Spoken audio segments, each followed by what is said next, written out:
Okay, everybody, thank you so much for attending the fifth Going Radically virtual webinar. I decided to put these webinars together when the COVID virus hit and things got really, things got really crazy, and businesses were going crazy, and people were getting laid off, and a lot of my clients said my whole book of business just disappeared.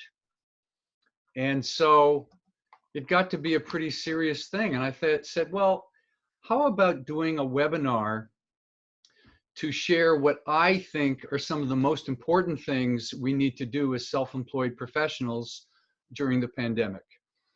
And I'm going to review those really, really quickly, and then we're going to get into an interview with Alan Weiss. So I said, you know, it makes sense right now to be in touch with people more often. Reach out to past clients, to current clients more, to business associates. See how you can be of service. See if you have any ideas. See if you can do some brainstorming. And when I taught this to my clients, they started to also get some new business from these conversations. So that really worked. And I also said, well, be in touch with people by email. What can you share that's real value? Not just the ordinary thing like, well, I know we're all going through tough times and we're here for you, but what can you share? So I upped the emails that I was sending out with more ideas and linking people to the videos that I did, et cetera, and people seem to really appreciate that. And then I talked about the necessity of pivoting in your business and creating new products, new services, new ways of working with people, being as adaptable as possible. So I've been writing about that in my e-zine. I've been talking about it on the webinar. I've been doing everything I possibly can to serve and to help people right now. And then, you know, I started to invite guests on the webinar and making it a bit like a talk show. I'm talking, I'm sharing some stuff. I'm sharing some stuff with you guys. I'm having a guest or two on, and that's been very successful and a lot of fun. So the big question I had is, you know, I did a poll last time, a live poll. Some of you were there, and I want to share the results of that poll because it really got me thinking. And I've been sharing this with a lot of people. Here's the poll. Are you reaching out each week and getting meetings with past clients and business associates? And 62% said yes, but 38% no, they weren't reaching out at all. Number two, are you sending out email newsletters or other information by email to those on your list? And it was 50-50, 50% yes, 50% not really sending anything. Number three, are you developing new materials, reports, programs, models, services, etc.? Yes, 42%, no, 58%. So 58% aren't doing anything new or creating anything new or coming up with something of value. And have you been able to generate new business or clients in the past 2 months? And only 40% have generated new business in the last 2 months, and 60% hadn't. And I thought, what's stopping them right now? What is it? What's the issue that's in the way? I mean, what's the fear? Essentially, I think it has to do with fear. And so I thought of Alan Weiss, who just wrote a book on fearless leadership. And Alan, by the way, I just got your book and I spent a couple hours reading it yesterday. A lot of great ideas in that book. Really, really good ideas. And so I thought Alan would be a perfect person to talk about fearlessness. So let me introduce Alan to you. I met Alan via a book, might have been 25 years ago. Alan, when did you write $1 Million Consulting? Came out in 92. 92, and I think I read it in 95 or 6, something around there, just before the internet. And that was possibly one of the most valuable business books I had ever read amongst the 500 plus I'd read in the last 10 years or so. And Alan taught me the value of pricing my services not on time, but on value. And I started to do that and use this proposal format, and gave a proposal to a client for doing a small project, and I charged him $2,500, which at the time was the most I charged anyone for anything. And they said, "This sounds good to us." And I went, "Holy cow, this actually works."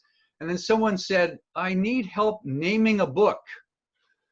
I said, how do I price that? So I value priced that, and I charged him $2,500 to come up for a name for his book. And he said, "That seems like a lot of money, but okay, we'll do it." And I worked hard at it and did a lot of research and came up for a name for his book, which he used, and his book was very successful. So that really started me out on the value pricing thing. And of course, so many other ideas that I've gained from Alan over the years. I've read a number of his books. I've attended a couple of his seminars. I read his newsletter every week. And he always has sharp, incisive, powerful ideas that we can use in his business. So I can't tell you how much I have learned from Alan and bought wholesale and then sold back to my clients retail. I mean, I'm always sharing some idea that I learned from Alan. Alan, please don't send me a bill for that, okay? I would have named that guy's book in 2 minutes and collected $10,000. Yes, exact. Of course you would have. But that, yeah. Have you ever done that? Charge someone to name a book? Sure. You have? Yeah. What is it? And how much have you charged? Well, I charge $5,000 for one book. Yeah. And, you know, if I can help, if I improve someone's condition, I will do it. If it's not something where I can improve their condition, a lot of books, doesn't matter what the title is. You can name the book George and it will sell, you know? So it depends. Yeah, exactly. So here's the thing about Alan that's pretty clear to me. He's a little more fearless than the average person, to say the least. So, you know, during the pandemic, there are a lot of fears. And, you know, I can name 3 off the top of my head. The first one is, you know, I might get sick. I could die. I mean, this is a possibility. So we're doing everything we can to be safe and socially distance and don't go out and work virtually and all of that. So, you know, that's not a big fear for me. We're just, you know, and for most people on this call, hopefully we're doing what we can to stay safe. The other fear, which is a little more perhaps real for us, is that we could go broke. We might not have enough business and generate enough business right now. It's the truth that, you know, if you're in the speaking business, you got to pivot big time because all of your speaking engagements got canceled in a period of 2 or 3 weeks. It's all over. No more income from that. And so you got to figure out, well, what do I do instead of that? But, you know, I think the biggest fear, and it really is reflected in this poll, is that I'm afraid I'll do something wrong, so I don't do anything, so I stay frozen. You know, why aren't people connecting more and reaching out more and creating new things? So I say it's related to fear. So Alan, I'd like to sort of get your take on what fear is all about right now in this pandemic, and what ideas do you have for us? I'd love to answer you, Robert, but it's really time for me to go. So I've enjoyed being here. Listen, fear is natural, right? People talked about fight or flight forever. And I added a component to that, fright. So Right. You have fear, flight, and fright. And what's happened is that back in our ancestral days, you faced all kinds of dangers and you either fought the wild animal or the other tribe, or you ran from it. But some people were paralyzed and they perished. A deer in the headlights, it can't fight the car and it doesn't run from the car. It's frightened and freezes and it usually dies. And in business, we see the same thing. So it's not just a question of the pandemic. The pandemic has exacerbated this. Yes. And one of the reasons that people are so frightened is because they're not accustomed to dealing with ambiguity. So the greatest leaders I've ever seen, I've been consulting for 30 years, are people who can lead in ambiguity. They don't need strict rules. They don't need models. They don't need all this nonsense. And they're able to stay in the moment and lead well using their strengths and their talents. But today we get conflicting information. I mean, almost every prediction about the coronavirus was wrong. Too high, too low, too far, too short, too right, too left. Everyone was wrong. Right now in Rhode Island, if you take out nursing home deaths, the rate of death from infection, as they find out more and more people are infected, but it doesn't do anything, is less than 1%. And we're in the danger of having more economic deaths than we are medical deaths in the country, in the world. Yeah. So we're not accustomed to dealing with this. We're not accustomed to dealing with conflicting information.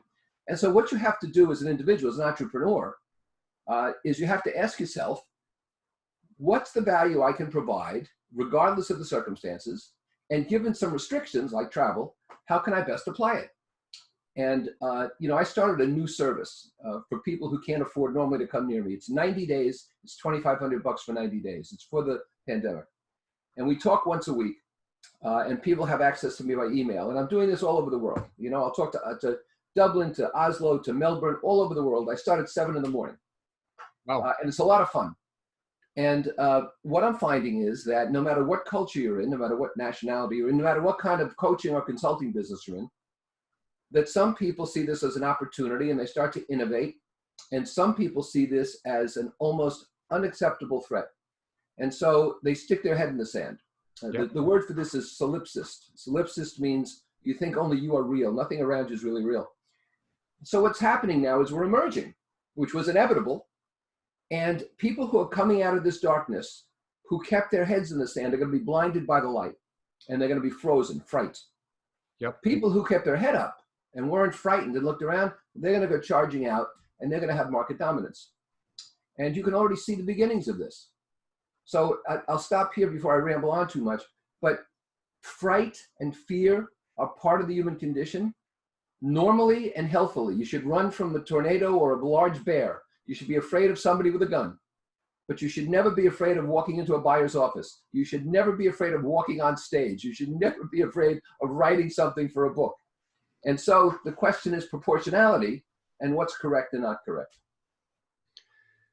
So, Alan, in your book, you talk about fears that are real and fears that are imaginary, which you just sort of gave a summary from. You shouldn't be afraid of walking into a buyer's office.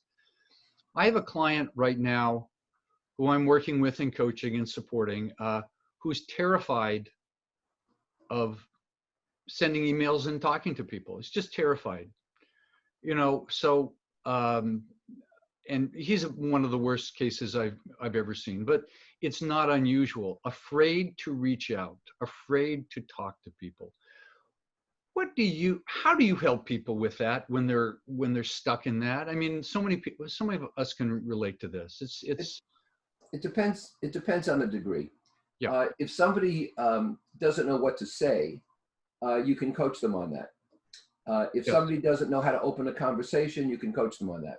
Yeah. If somebody doesn't know how to pivot based on what they're hearing, you can coach them on that. But if somebody has a deeply seated, deeply rooted fear of reaching out, that's a therapeutic problem, and you can't coach them on that. So there's something in their background. They were told when they were young by a sibling or a parent that, you're really terrible with people, and it's stuck with them. It's still the baggage they carry. And that has to be a therapeutic resolution, or they need to get out of the business. Yeah. We're in a business here where we have to reach out to people where rejection is part of the game, right?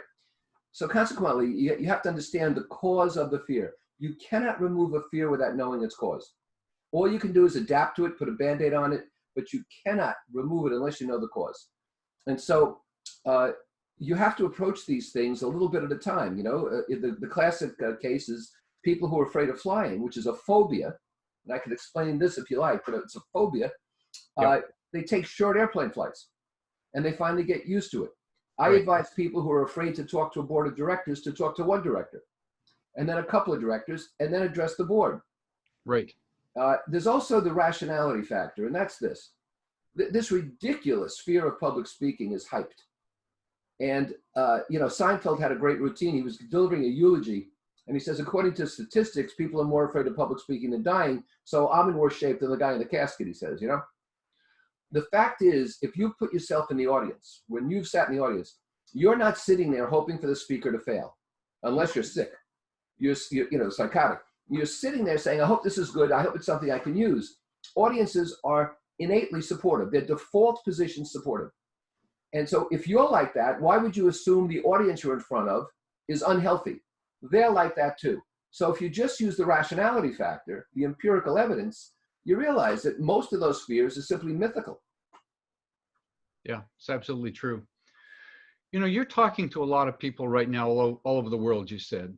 And I'd be interested in knowing some of the things that people are doing, well, not just to get back to, past their fears, but what are they doing to pivot? What are they doing to innovate? What are they doing to get conversations and promote new services? Because it's a different world. What they were selling before, they can't necessarily sell the same thing. We have to change things in many cases. Well, for one thing, I stop people from thinking about selling. Yes. That's not what we do. We're in the helping professions. Yes. And we help people. And Yes. one of the reasons that people are afraid to reach out is that they think they're selling and they're trying to take money. They're trying to extract money. But if you realize that you're providing value, then why wouldn't you reach out? You'd be remiss not to offer your value, and you get equitable compensation for your value. So that's the first thing.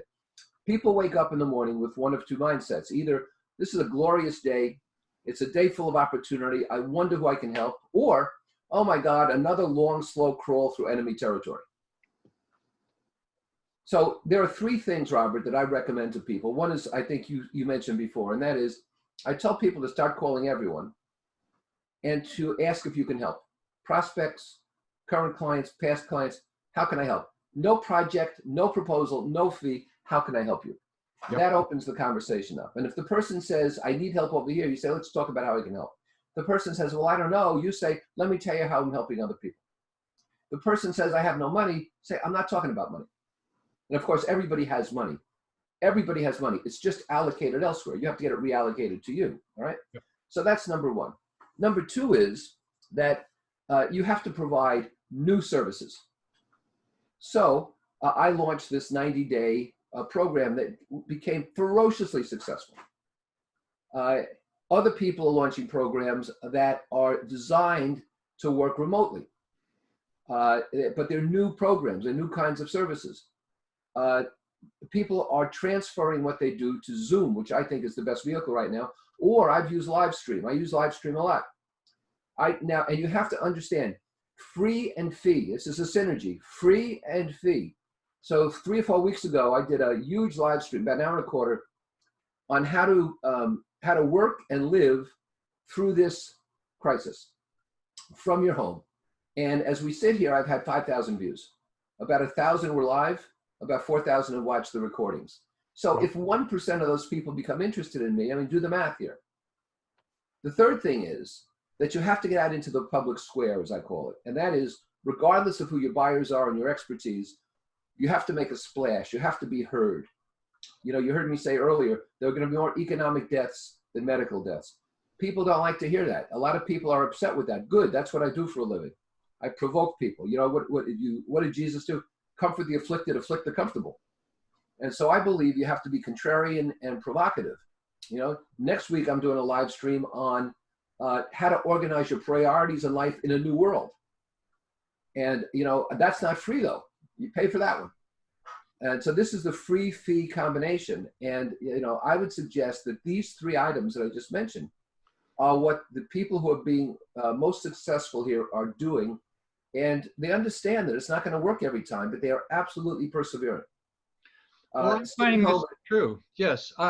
One of my clients who works in the staffing industry is obviously undergoing upheaval because temporary people are not being hired, but she's talking to every single one of them and exactly doing what you're saying. She's how can I help? But she says, you know, every few people say, I need help with this project, and she's getting clients from it. So you've got to reach out. And, you know, what's the worst that can happen, Alan, if you call somebody? Well, what the worst is in terms of fear is that you get rejected. Now, yes. If you're comfortable in your own skin and you're self-confident, rejection's nothing. It's part of the game, you know? Yeah. However, most people whose ego should be down in the cargo hold of the ship and protected have their ego on the bow of the ship. So it's battered by wind, it's battered by rain, it's battered by the elements, and we're actually afraid of rejection. If you take a look at a sequence here, when I started talking about value-based fees and only dealing with economic buyers, which I pioneered in consulting. And I found that some people couldn't do it, wouldn't do it. I said you had to find the cause. Well, the cause I found was a lack of self-esteem. So I started dealing with self-esteem, build your self-esteem. But after a while, I found that some people just couldn't build their self-esteem. And I said, well, why is that? That led me to fear. And the fear is of rejection. The fear is of a strike at your personal worth. And we have to get over that. Yep. And, I often say, what's the worst that could happen? They're not going to send a hitman to take you out. Well, no buyer is going to take money from you. What's that? No buyer takes money from you. You can't walk out of a buyer's office poorer than you walked in. That's true. So we build up this whole imaginary thing about the worst thing that can happen. Of course, that stops us from picking up the phone or sending an email. I started to, I said, well, I've got to demonstrate this for my clients as well. So I started reaching out to a lot of past clients and friends and, a guy that I worked with originally in business close to 30 years ago. I hadn't had a conversation with him in 10 years. And I started to have these wonderful conversations. And I sent very simple emails to get meetings.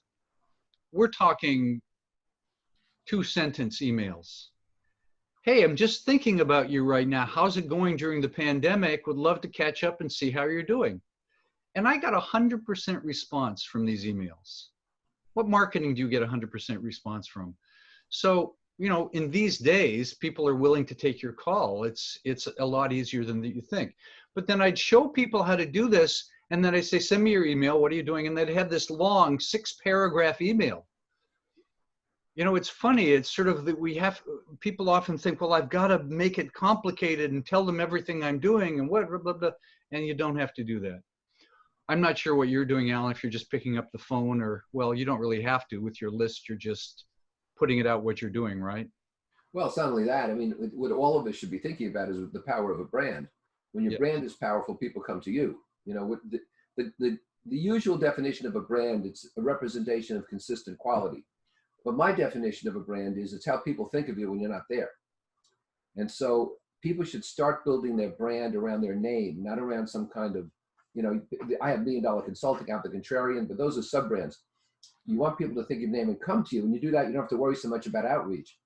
But if you do want to outreach, as you're saying, what you have to do is be very concise. You're right. And you have to be very concise with a pithy piece of value so that people, their appetite is whetted and they want to hear more. And that's the trick. Now, often I'll say I have some ideas I'd like to share with you that might be useful. Sure, why not? And then we explore something. So what kind of mistakes are you seeing people making these days? Any specific things? Oh, they did that or tried this or, that blew up or whatever. Well, how much time do you have? I think that we could fill the time with this. It might be useful. In no special order. Yeah. One mistake is that people are too geared toward niches instead of their expertise. When I started, there was a woman in Texas who had a book, Specialize or Die. And, my philosophy was generalize and thrive. And she was wrong. You don't specialize. People think it's easier. You don't specialize because you narrow your buyers that way. Now, you talked about speakers earlier and how they've lost, so much money. The fact is nobody should be in the speaking business. And that's what the National Speakers Association and everybody else has to understand. No one should be in the speaking business. You have expertise. The expertise might be expressed through speaking or consulting or coaching or trusted advisor or facilitating or writing, you name it. But stop pegging yourself as this narrow provider. That's a big mistake. Another mistake is that people haven't built trusting relationships. And consequently, their calls aren't returned. Now it's called going dark, I guess. But ghosting. They haven't built, sorry? Ghosting. Okay, so they haven't built the kind of reputation or relationship where people want to stay in contact with them. I'd also mention the fact that they're not innovating enough. And they're trying to do the same old, same old. And this occurs even in quote unquote normal times. But you have to innovate. You have to constantly be different. And I want to explain something to you. You can only coast if you're going downhill. The only way you coast is that way. You can't coast on a plateau. The laws of entropy will stop you. So people say, we're doing just fine. No, you're not. You're going to stop. The only way to grow is to go uphill, to climb, and you cannot coast uphill. And so people have to put in some work, but they're basically lazy. And here's the biggest irony, Robert, of all. People complain to me all the time that their buyers tell them, the timing isn't right, I don't have budget. And of course, time and money are not resources anyway, they're priorities. But then I say, I'm holding this event, I'm holding this experience, I'm doing this, which are unprecedented in the field. I have the strongest solo consulting brand in the world, and I put on events and experiences that no one else does. And they tell me, well, the timing's not right, I don't have the money. So I'm saying, you're telling me the same thing you don't want to hear from your own clients. Do you see what's happening here? You know? So I think that people have to be a lot bolder. And in this last teleconference I did, the big free one, I demonstrated how the way you get through this is not by hiding, it's not by being conservative. You get through it by innovating. You have to raise the bar and stay ahead of the crowd. And innovation's cheap. It doesn't cost you anything, really. I mean, we're not inventing Amazon here. And so people have to be willing to take that risk. Go back to your, your statement about fear. People have to be willing to take the risk to innovate and maybe fail, but then you try something else. One of the things you said, I want to come back to it, relationships and staying in touch with people. And, we've been doing newsletters almost the same time. In fact, I found out from you, your email service provider, and used him for a while. I think I got it from you. So I've been doing my newsletter now for 22 years, and you've been about as long, right? Oh, sure. And you have tens of thousands of people on your list, yes? Yeah, well, don't forget, I put out 5 different columns a month. I put out a couple of different videos, a podcast every week, Monday morning memo. I mean, it's hard to get away from me. Yes. I'm not smart enough to tell you where my next hit's going to come from. I just put a fire hose out there. Yeah. And, I want to get everybody wet. Yeah. And the thing about that is a lot of people say, well, I can't be like Alan. I can't do all that stuff. However, I had this sort of dumb insight the other day. It's better to have a list of 50 people than 0 people. And a lot of people are, well, you've got a list of 25,000 people or whatever, and I couldn't do that, and it's not worth it, and blah, blah, blah, et cetera. Well, better to be in touch with some people than no people. And it's I don't know, it's just, it shocks me how we hold back because I don't have enough good ideas. I don't know what to share. I don't know what the format would be. Have you had people that you got doing a newsletter or got reaching out and, finally had a break? I'm sure you've helped a lot of people with that. Yes. Yeah, sure. I mean, people put on special events, they put out newsletters, they write books. I do something called the book sprint. And in 90 days, we produce a full book proposal with a sample chapter. I take people through it week by week. I've done, I think, 6 of them now. Yeah. So people can get things done if they have the motivation to do it. But procrastination is rooted in fear. And procrastination, if you deconstruct it, is the fear of doing something and being critiqued on it is greater than the fear of being critiqued for not doing it at all. And so you have these 2 rival fears going on. And the fear that wins out is, God, what if people don't like this, so they do nothing? And of course, procrastination gets you absolutely no place, and people procrastinate all the time. And one of the things I pointed out in this free live stream I did was how you can get away from procrastination, avoid distraction, and focus on what you want to do. I mean, I'll give you a piece of heresy right here. If you need to put in, you collectively, 4 quality hours a day, you need to put in half a day qualitatively, and spend the other half day entertaining, pastimes, hobbies, playing frisbee with the dog, dealing with the family, whatever you want to do. But 8 mediocre hours will not do it. The idea is not to work hard, it's to work smart. And I find that when you're working from home, it's tough to work smart for more than about 4 hours because you get weary. Now, if you're an afternoon person, fine, do it then. But stop beating yourself up because you're sitting around at 2:30 and you think you should be making calls and you're not. Right now, the regimen I put people on is we separate their potential list into 3 categories. And category 1, you make 2 to 3 calls a day, that's all. And category 2, you send 2 to 3 emails a day. So it's not onerous. They get into it. It's 15 or 30 contacts a week. And after a while, they like it so much, they up the ante. One guy made 50 calls, 50 calls. He got 14 people to talk to him at length, made appointments after that, and one person gave him business immediately. That's what it takes. I decided to see how many people I could meet in a week just for the heck of it. And I met a few weeks ago, 27 people in 1 week. Now, were they all productive calls? Not necessarily, but it's easier than you think. It's not even one an hour. Yeah, I mean, really. A lot of these were half-hour calls back to back. But, one of the things I realized, Alan, is that on the other hand, I lean on my newsletter too much and my mailings too much for business, and don't reach out to people, just have conversations with them, not necessarily to try to pitch them something, but just be in touch with them. And when I started doing that, something opened up that had been closed down before. My heart opened up, whatever you want to call it. I don't want to get too touchy-feely with you here, but it was like, wow, it's so great to just connect with these people and feel what they're going through and see the struggles they have. But the other thing, it always came back to me. That is, I'd be sharing an idea for them and I'd say, hey, that's something that I could do. Or they share something and I say, oh, that's something that I could put into my webinar. And if we're not in conversation with people, we're just circling around in our own brain. So, just that reason alone. Have you, I don't know how many conversations, you mostly have conversations with clients every day, yes?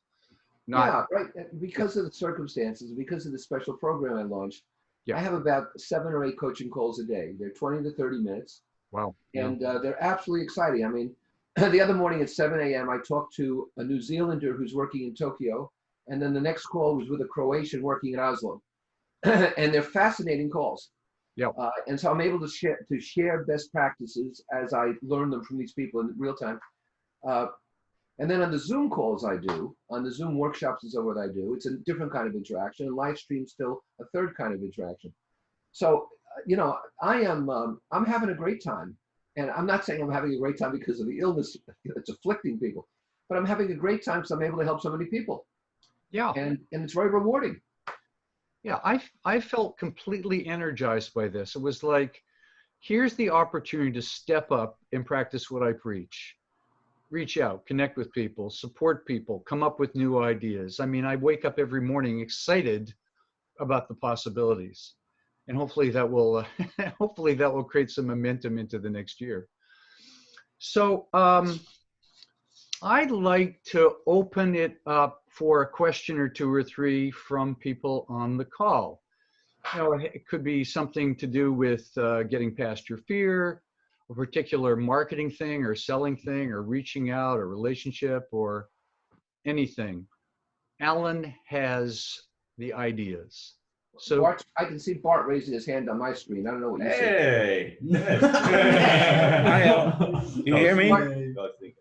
I have a group of people here drinking beer. Hello. do you really? Yeah. I like this. It's viral Zoom. I like that. I'm in the Netherlands, so it's a bit later. I have a question about pricing. I have anxiety, real strong fears about hiring my or increasing my price. Yeah. You want me to respond to that? Yep.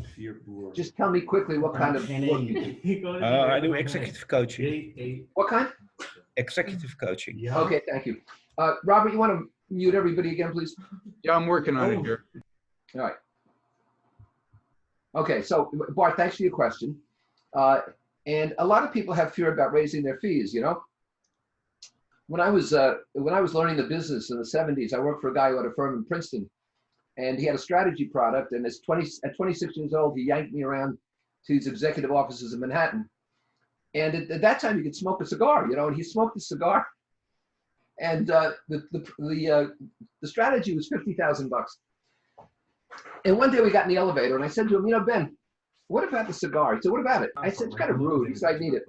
And I said, why would you need a cigar? He said, well, when they ask me the price and I say $50,000, if I don't put the cigar back in my mouth, I begin to giggle. So even at that stage, I had a $40 million company, and he felt guilty about this. I put people in front of a mirror in my coaching program. I say the fee is 50,000, and they say the fee is, and I say, is the buyer too tough? You know, it's your reflection. So here's the thing, Bart. You have to focus on the resultant value of what you're providing, in your case, in executive coaching.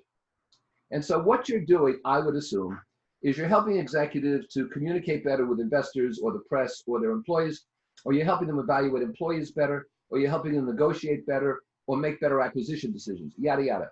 You have to ask yourself 3 things in a fee formula. First, what is the tangible result of that in terms of money, and what is it annualized? Number 2, what's the emotional consideration, and what's the full impact of that? And number 3 is, what are the peripheral benefits of doing this? So, you know, I coached a guy who's the CEO of Calgon years ago in Pittsburgh, and he told me one of the issues was that he was working 60 hours a week, and his wife was furious. And I knew we couldn't get him down to 40, but I said, if we got you down to 50, well, what would that? He said, my home life would improve hugely. Well, that's category 2, you know, high emotional impact. So if you look at it that way, you can charge significantly, and you can't have these reservations about what you're worth. It's what how the other person improves. I'll tell you something. There's an interesting phenomenon. You would think that fee follows value, and the higher the value, the higher the fee. But what I found is that the lines cross, and at a certain point, value follows fee. That is, people think they get what they pay for. Otherwise, no one would drive a Bentley or own a Bulgari watch or wear a Brioni suit, right? Consequently, when does that happen? I said to myself, where is the line crossing? And the line crosses when you have a strong public brand, because that's what those 3 B's I just mentioned have, and people emotionally want to work with you. So Marshall Goldsmith, with whom I wrote one of my books, he says, you know, he says, I'm the greatest executive coach in the world, he says, and he probably is. And he said, people want to work with me. He says to me, you're the greatest entrepreneurial coach in the world. And so in your market, that's what happens to you. I said, good enough. Who am I to argue with you? So what you have to understand is build your brand, build your brand, build your brand. But also you have to look at the value you provide and then say to yourself, what makes my buyer, my client here, feel that this is huge value, and at the same time I feel I got great pay. That's the equation. But you know, I'll tell you one more thing. There are all kinds of stories about people who are going out of business in the retail space, and what do? They raise their prices, and suddenly their business picks up. Okay, Bart, thank you. Robert, you got another question? Yes. Who else has a question?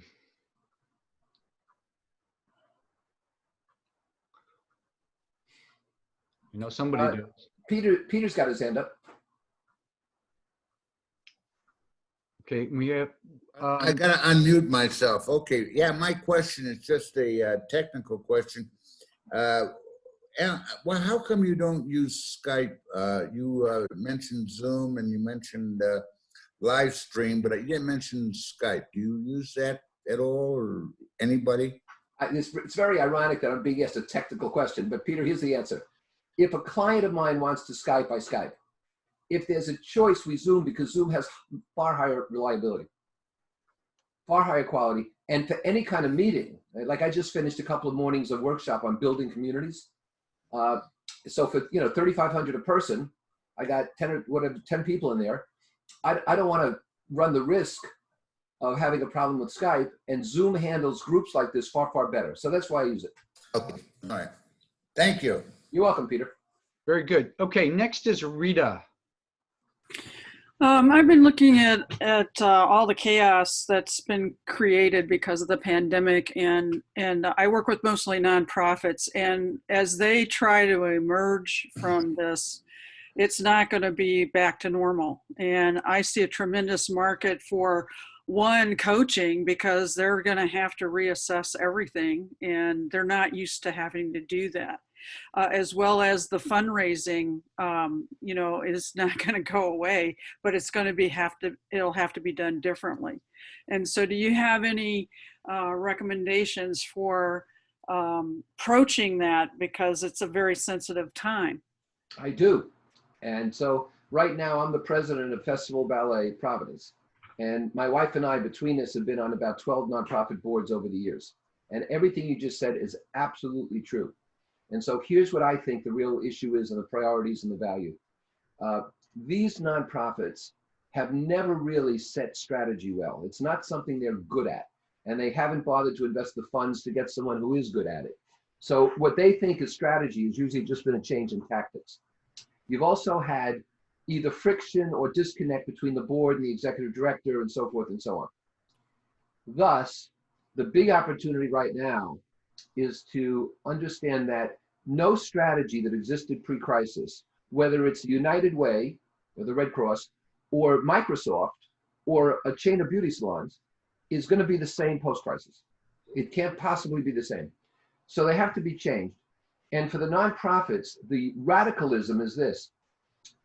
We're considering having no season in 20 and 21, just running our school and soliciting unearned income, getting donations. So we have a 21-22 season. And I told the board this morning on email, I said to them, we have to think strategy, not season. And if you sacrifice a season to stay alive, that's worthwhile. If we struggle to have a season and we die, that's not worthwhile. So your nonprofits have to see the tremendous profundity of looking at strategy that way and understanding that you need to perpetuate the species. So consequently, they need outsiders to do that, or they're just breathing their own exhaust. Right. I hope that helps, Rita. Yes, thank you. You're welcome. Okay, next we have Siobhan Guthrie. Hi, Robert, and thank you very much for these series of webinars. I'm in the west of Ireland, and I'm sitting in my house that I'm renovating, so there might be a bit of an echo. So. I work, I suppose, where I'm at is I'm a little in the frozen part of the pandemic. I do a touch therapy, and I train people in kinesiology, and so everything has radically changed, because with social distancing we can't comply, and I can't imagine teaching with a mask on. So I'm at a loss as to how to pivot, or even if I even like the idea of that.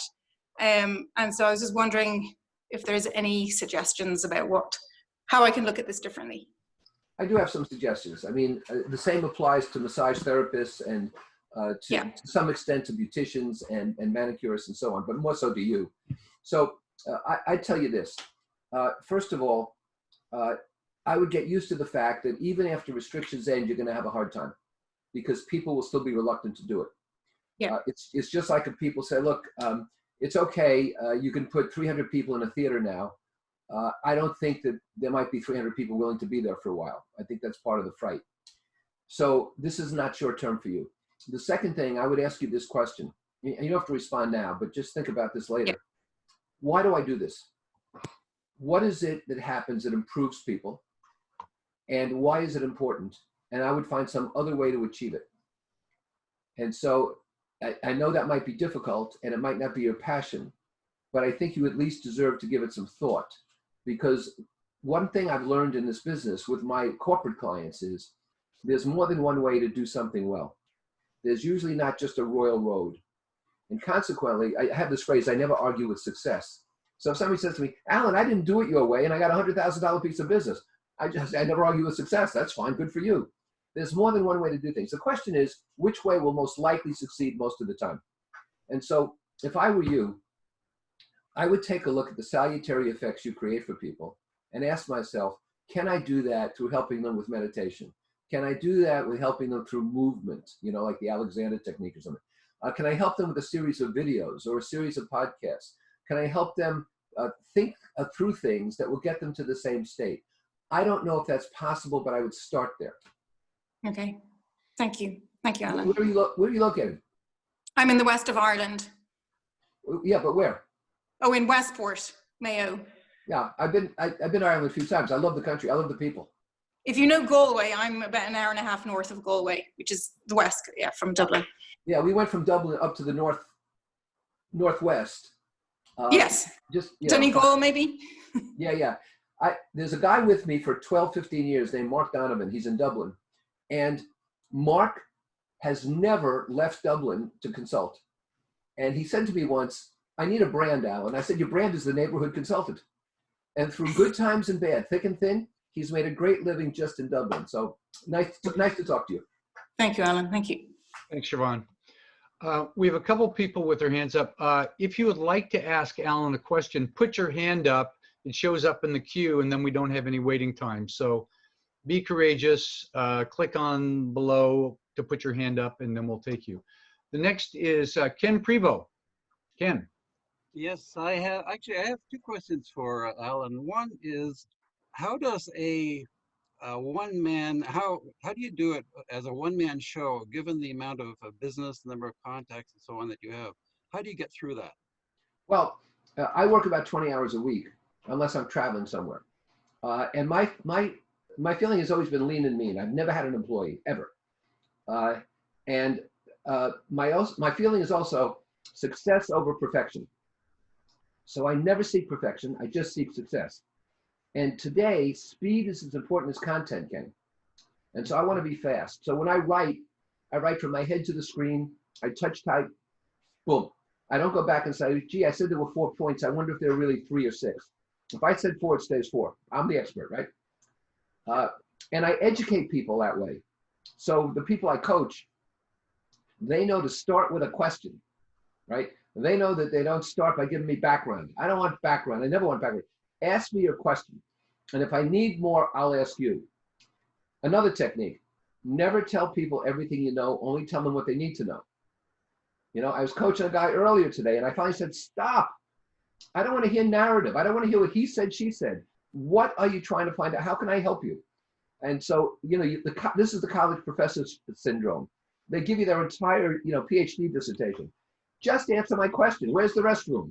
You know, I don't need to know the history of bathrooms.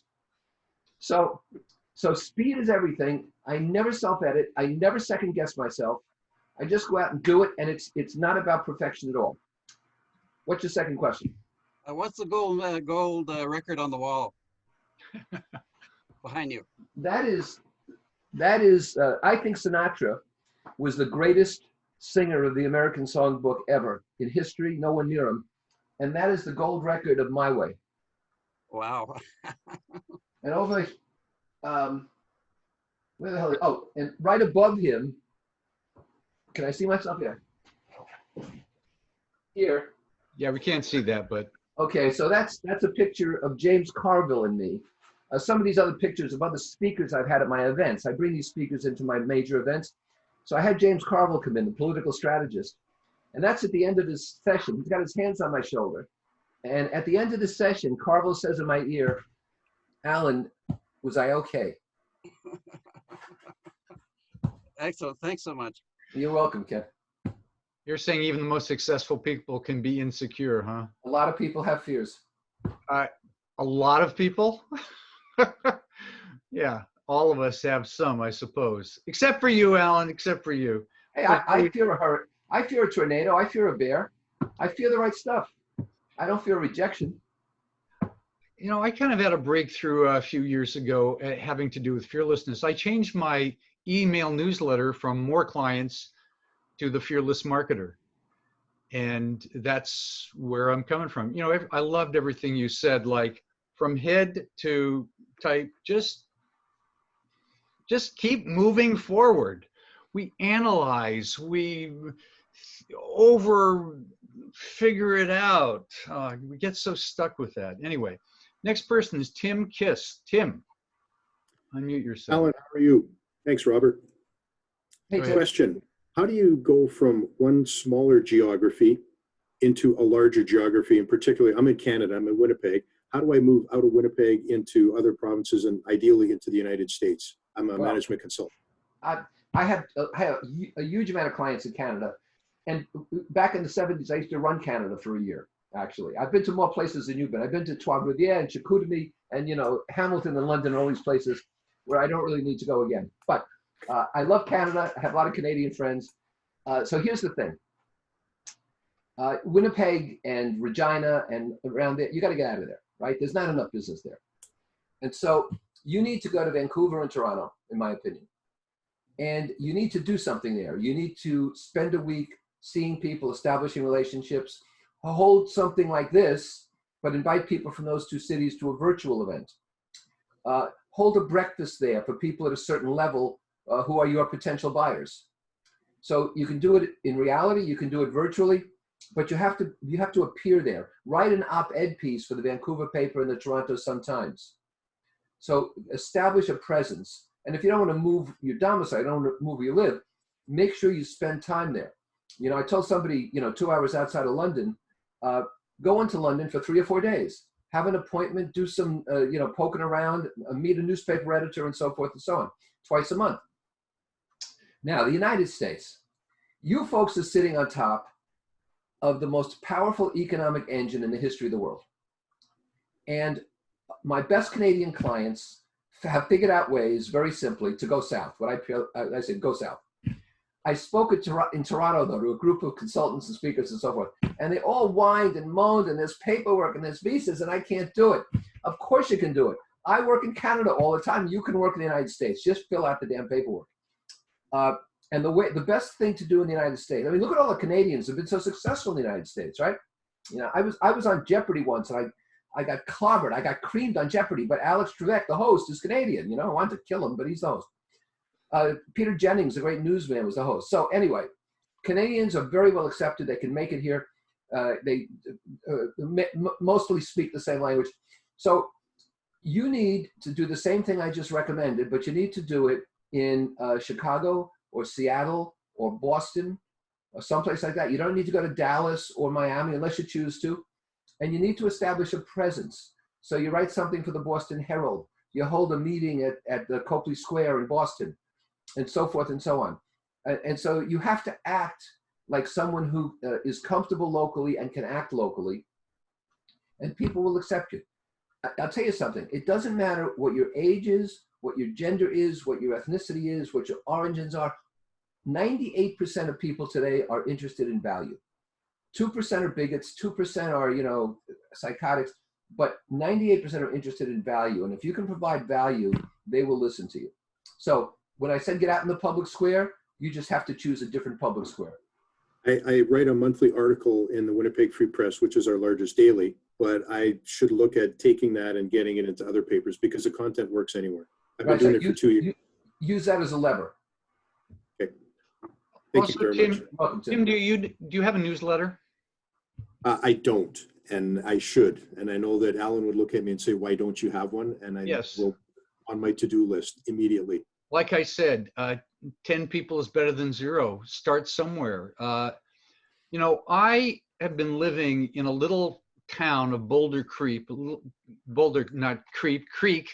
in California. And I've lived here 20 years and I have no clients here, nothing close by. My clients are all over the world, like Alan.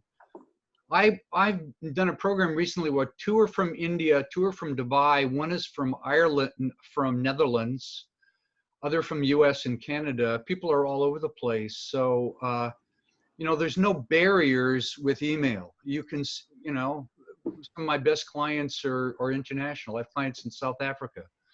So you've got to get your ideas out there. Alan knows it better than me. I mean, I wrote a best-selling book that was extraordinarily successful, but he's written 50. 60. So, 51? 60. 60. Not 50, 60. So 15 languages.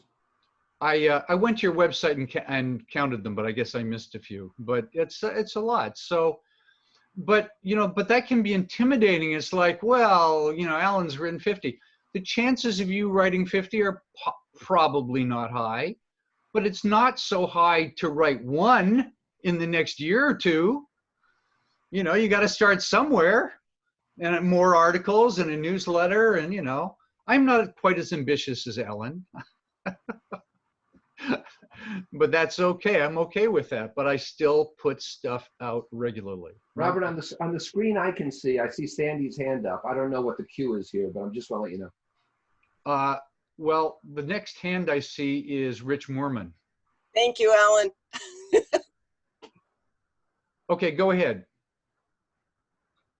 Go No, ahead. it's Rich's turn.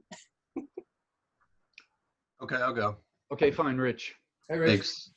Yeah, I didn't Good to see you, Robert and Alan. I've been following both you guys for a number of years. Haven't got off the dime yet.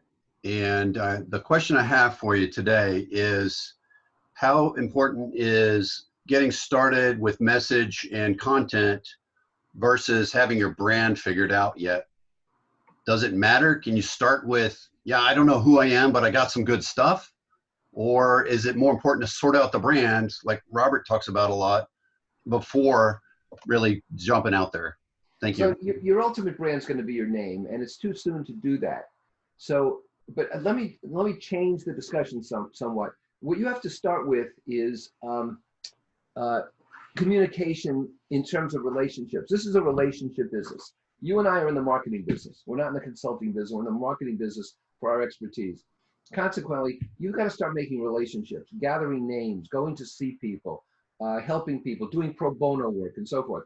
As you do that, you'll begin to order your IP. You'll begin to put your intellectual property in order. You'll begin to articulate your value more. But if you want a quick marketing plan, I'm going to give you a 3-step marketing plan. It's going to take me 30 seconds to tell you. You ready, Rich? Number 1, state what your value proposition is, and a value proposition has to be a business outcome. In other words, how is the buyer better off once you leave? That's a value proposition. Got nothing to do with internally, nothing to do with better communications, right? Number 2, who is my ideal buyer for that value proposition? Not that you ignore everyone else, but who's the ideal buyer against whom you're going to direct your efforts? And number 3, and the only other question is, how do you reach them? How do they reach you? How do you get on the radar screens? How do they reach you? If you pay attention to those 3 things, you'll accelerate your success in the business. Sounds good. Thank you. You're welcome, Rich. Thank you. Fantastic. Okay, who's next? The woman who was before, was that Sandy? Go ahead, Sandy. Hey, Sandy. Thank you, Robert. Thank you, Alan. I was really pleased to hear you mention self-esteem, because I'm kind of all about self-esteem. And I've written a book called Feeling Good About You. And I just can't, I've struggled how to get it out there. It's on Amazon and it's out there, but I can't get any traction. So you have ideas? I have a lot of ideas. So first of all, is it commercially published or self-published? It is Amazon. They publish. I do not have a publisher. All right, that's what I want to know. Yeah. So here's the reason I ask, Sandy. It's okay to self-publish. I've self-published in a particular niche. You know, if you deal with managing partners of small law firms. But when you have a broad topic like leadership, or strategy, or change, or esteem, you need the credibility of a commercial publisher. But I'm going to stipulate that your book is excellent and you're great at what you do. Here's the issue. You are not, and nor am I, in the book selling business. Right. Right? Right. We're in the business of expertise and helping people. So all the book is a business card on steroids. Right. So stop worrying about book sales and worry about how you can get people's attention. Now, I'm going to give you a specific technique so this isn't abstract, right? Yeah. You pick a potential buyer. If you can get an introduction, that's always better, but even if you can't, and you send them 2 copies of the book. The first 2 copies. The first copy is personalized. Personalized means you put a message in there. In other words, John, I thought you'd enjoy chapter 4 given the work your company has done. And you sign your name. Yeah. The second, all you do is sign it. You autograph it. So there's a difference between personalizing and signing. I cover all this in the book spread. And what you say in your cover letter is, John, I've been told that you'd probably enjoy this book because you exemplify chapter 4. And I've sent you a second signed copy so you can give it to someone else who you really think could also use it. And then you follow a week later and you say, I'm just checking to see if you got the book and you have any questions I could answer. Excellent. Perfect. Thank you. You're welcome, Sandy. Good luck. Very helpful. Thank you. Sandy, I want to jump in with one thing. I have a colleague who's written a few books on networking. And I was talking to her about book sales and how she was using the book. And she said, I have a very simple marketing plan, Robert. I give away one book every day. Yeah. Now that might be reaching out like Alan, or you meet someone through networking. But as he says, it's a business card on steroids. People send me books all the time. But you know, the other thing is, Alan, people send me books all the time. Do they ever follow up with me? Never, ever do they follow up with me. So getting a lot of books out there and not following up is a waste of time too, because the chances of them following up with you are not great. So you got to close the loop. Okay, so we have, go ahead. Yes? Oh, I just said thank you both. Oh, you're welcome. Okay, good. So I had one other person unmuted. Al Ritter, do you have a question? Yes, I was wondering whether either of you believe in LinkedIn. Al, move away from the mic. I can't understand. Oh, sorry. Do you believe in LinkedIn for people who are already, like myself? I've been doing this for 30 years, a leadership coach, and I've never been in LinkedIn, and all my friends tell me I ought to be in it. Are your friends expert marketers? I'd say a few of them are, but not many. Listen, LinkedIn can be useful because you can form groups on it. You see who has connections to whom. But I'm going to tell you something, and this is important for everyone listening. People do not basically buy from social media. They buy from peer level reference. So you're much better, Al, using your connections to give you referrals elsewhere. The literature over the last 10 years is unequivocal. People buy based on peer level reference. So when you want a surgeon, you don't Google surgeons. You know, you don't go on the internet for surgeons. You ask somebody who's had surgery, who'd you use? I need a knee replacement. All right. Right. The same thing here.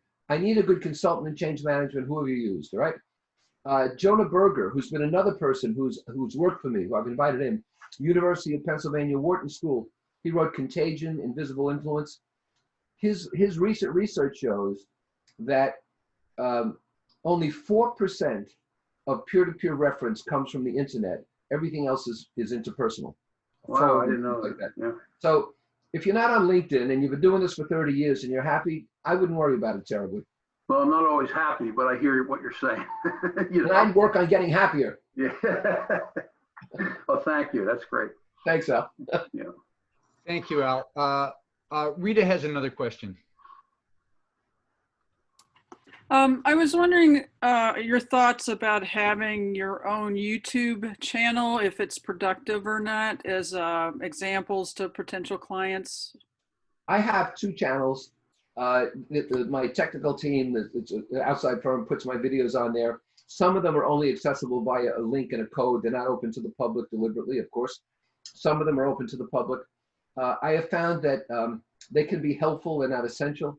And if you're going to do videos, they should be very brief, you know, under 5 minutes. 2 minutes is fine. You need to watch the lighting and the sound. And if you want to see bad examples, I'll recommend this to Al as well. If you want to see bad examples of videos, go to LinkedIn. And you'll see women with their hair over their eyes. You'll see guys in T-shirts. You'll see people walking down the road because they think that's cool. I've never seen such garbage in my life. So, you know, get some professional advice. And even for 2 or 3 minutes, do it well. And if you can, use visuals, use graphics, use a chyron. Don't just be a talking head. Thank you. You're welcome, Rita. Fantastic, Alan. So we got to sort of move towards wrap up. And yeah, I'm getting hungry, Robert.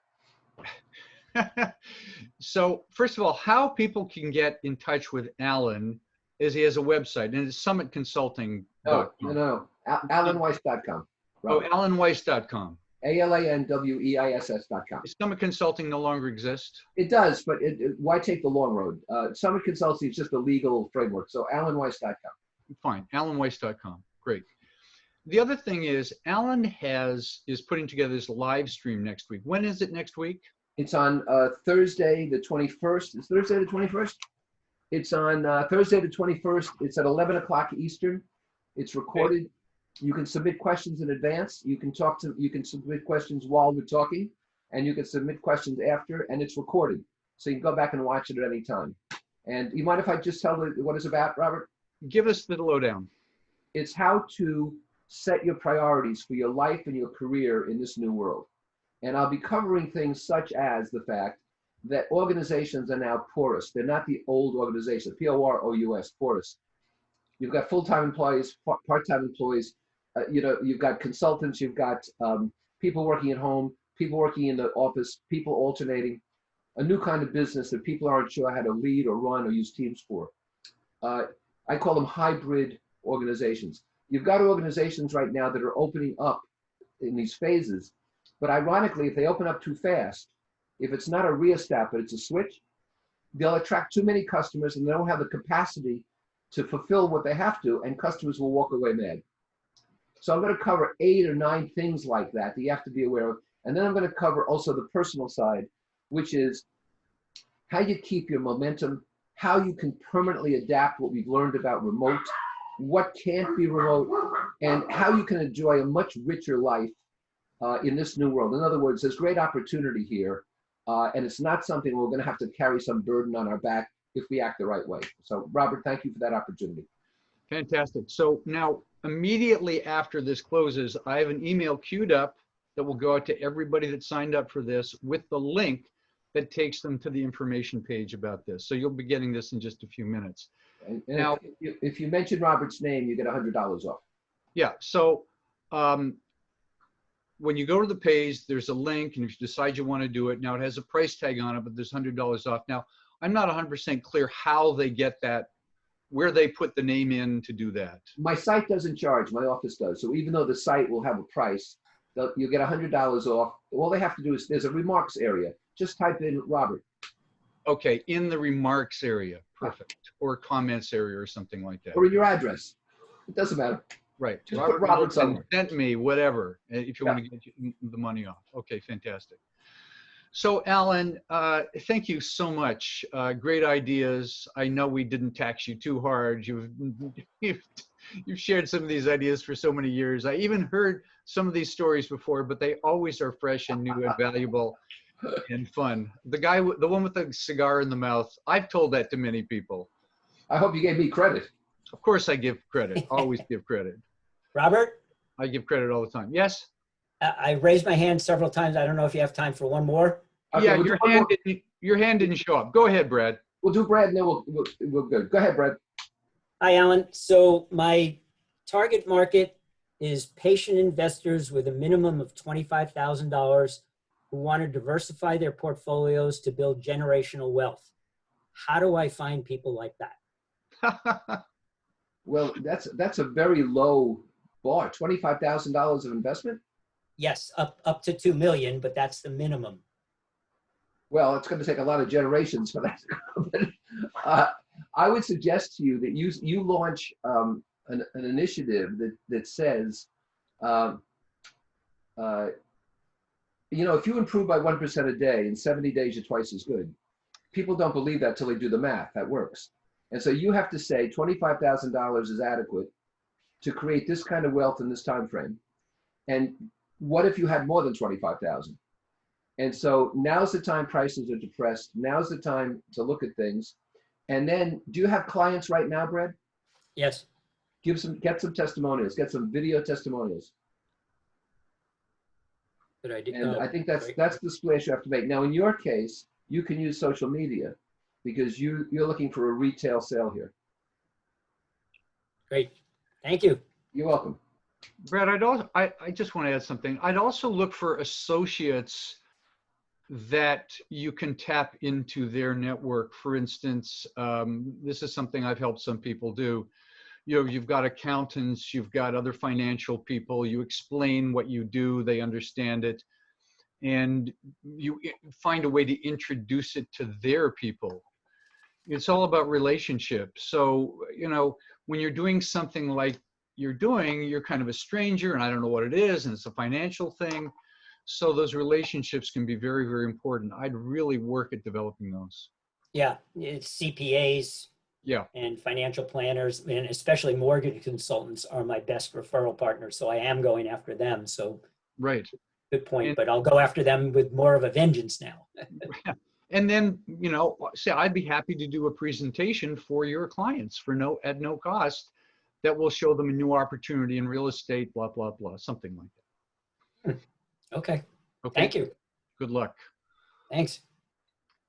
All right, everyone. So again, thank you so much, Alan, and really do appreciate you taking the time to share your valuable knowledge. Thank you, Joe. Thank you, Joe. Thank you. A pleasure being with you. Good luck, and all of you stay well, stay healthy, okay? Thank you. Thanks, Alan. That's it for now. Thanks, We'll Robert. see you in a couple of weeks. Ciao. Bye-bye, everybody. Bye-bye.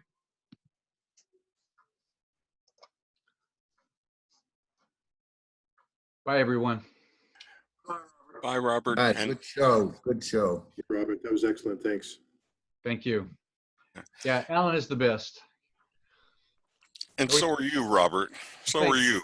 He stretches my brain every time I hear him talk, though. Hey, Robert, quick. I'll be Robert, listening to this video again, let me tell you.